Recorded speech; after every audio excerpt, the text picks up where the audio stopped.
Imagine करिए एक देश जो जेंडर इक्वालिटी और पैरिटी में नंबर 1 पे हो, वो भी सिर्फ एक साल नहीं, लगातार 14-15 सालों से नंबर 1 पर हो, और उस देश में ही वुमेन इक्वालिटी के लिए फिर और जेंडर पैरिटी के लिए एक स्ट्राइक हो, और यहां तक कि उनकी प्राइम मिनिस्टर खुद उस स्ट्राइक का पार्ट बन जाए। आप इमेजिन कर सकते हैं कोई देश जहां की प्राइम मिनिस्टर खुद ही एक दिन की स्ट्राइक कर ले, जबकि उनकी ही सरकार है।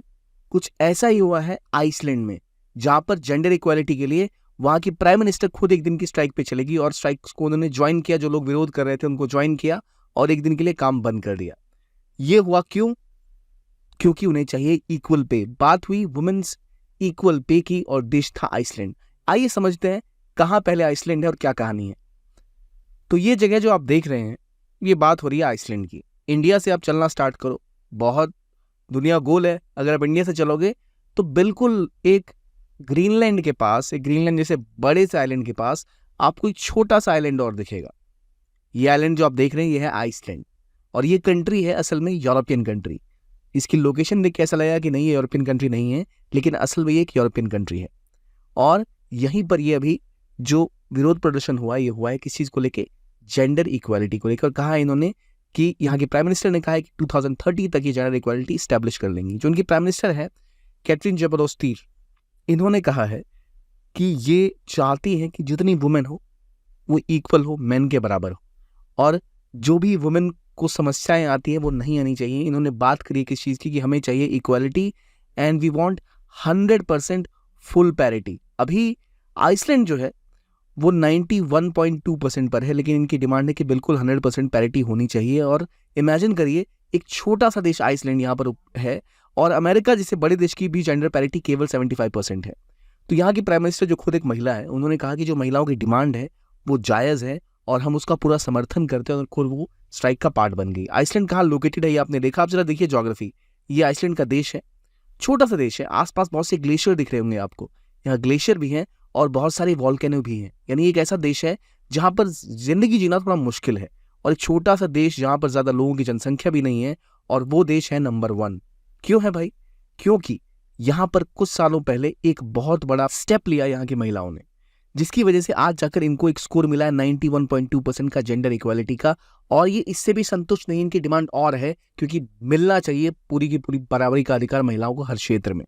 तो बात क्या है? बात यह है कि केवल इतना ही नहीं कि यहाँ पर जेंडर पैरिटी का स्कोर है, इससे पहले ये पहली फीमेल मेजोरिटी वाली पार्लियामेंट भी चुनी गई थी आइसलैंड में।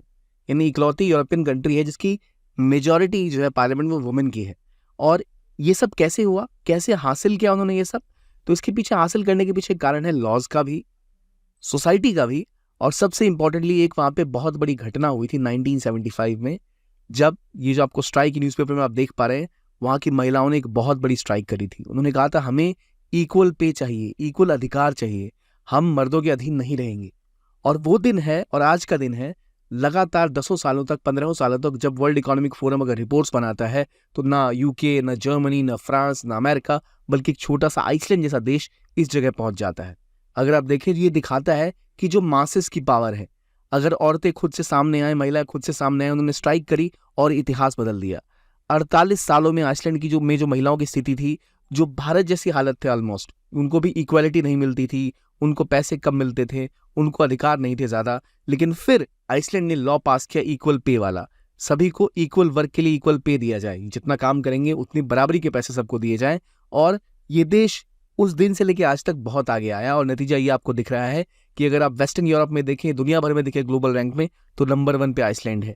इसका स्कोर है 0.78। It's a very very good score.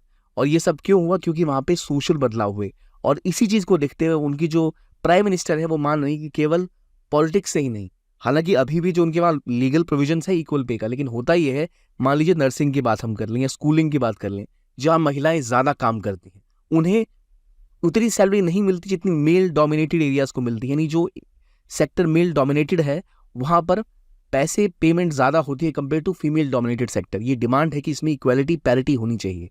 अगर आप देखिए इक्वालिटी के सिस्टम में अभी वर्ल्ड की बेस्ट और वर्स्ट कंट्रीज में उनमें आइसलैंड टॉप पर है।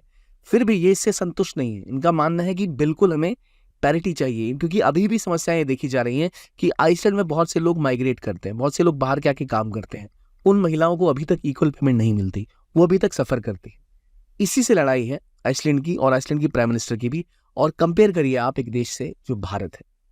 आइसलैंड की रैंक 1 है, 0.912 इनकी रैंक है। और अगर आप हिस्टोरिकली भी देखो ना, लगातार टाइमिंग में, तो आपको ईयर बाय ईयर देखेंगे, ये जो आपको इंडेक्स दिख रहे हैं, ये पहला ये है 2017 का, इसमें भी रैंक 1 है। ये है 2020 का, इसमें भी रैंक 1 है। और अगर आप 2022 का भी रैंक उठाओ तो उसमें भी नंबर 1 है। तो लगातार नंबर 1 क्यों है ये क्यों ये सिनेरियो है कि वो नंबर 1 पे बने हुए हैं? 2023 में भी देख लो आप, नंबर 1 पे है वो, क्योंकि उन्होंने पॉलिटिकल लॉज तो लाए ही, जहां पे उन्होंने बोला कि इक्वलिटी मिलनी चाहिए, सोशल बदलाव लाए, लोगों के बीच में अवेयरनेस आई, और वुमेन को एक्सेप्टेंस मिली सोसाइटी में, तब जाके चेंज हुआ। कंपेयर कीजिए इंडिया से, इंडिया की रैंक है 127, जिनकी रैंक 1 है वो इतना विरोध कर रहे हैं। तो इंडिया में क्या होना चाहिए? क्या हमें बिल्कुल इसको सीरियसली लेके अपनी जो महिलाएं हैं देश की, उनको इक्वलिटी नहीं देनी चाहिए? ओवरऑल जेंडर गैप में अगर आप देखें तो इंडिया अभी भी 112वें नंबर पे आता है। आपको लगेगा क्योंकि इंडिया एक बड़ा देश है इसलिए, आइसलैंड एक छोटा देश है इसलिए, शायद इस वजह से, डेवलपिंग कंट्री इसलिए, पर आप कंपेयर करिए, बांग्लादेश 59 रैंक पे था जेंडर गैप में, और इंडिया से कहीं बेहतर परफॉर्म कर रहा है। श्रीलंका हो, नेपाल हो, चाइना, इन सब की परफॉर्मेंस इंडिया से, इंडिया बांग्लादेश की हालत देखिए आप, ये 50 पर है और इंडिया इतना पीछे। 2020 की बात कर रहा हूँ ये, तो कोविड के बाद थोड़ा सा एक फर्क आया, लेकिन अभी भी देखिए बांग्लादेश जैसा देश इंडिया से इतना आगे है और इंडिया इतना पीछे है। किसी भी इंडेक्स में आप देख लो, 2022 का ग्लोबल जेंडर इंडेक्स आप देख लो, बांग्लादेश की परफॉर्मेंस क्यों इतनी अच्छी है?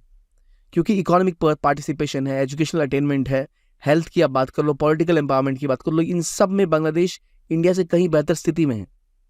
इंडिया को रिक्वायरमेंट है कि इंडिया भी इस चीज से सीखे।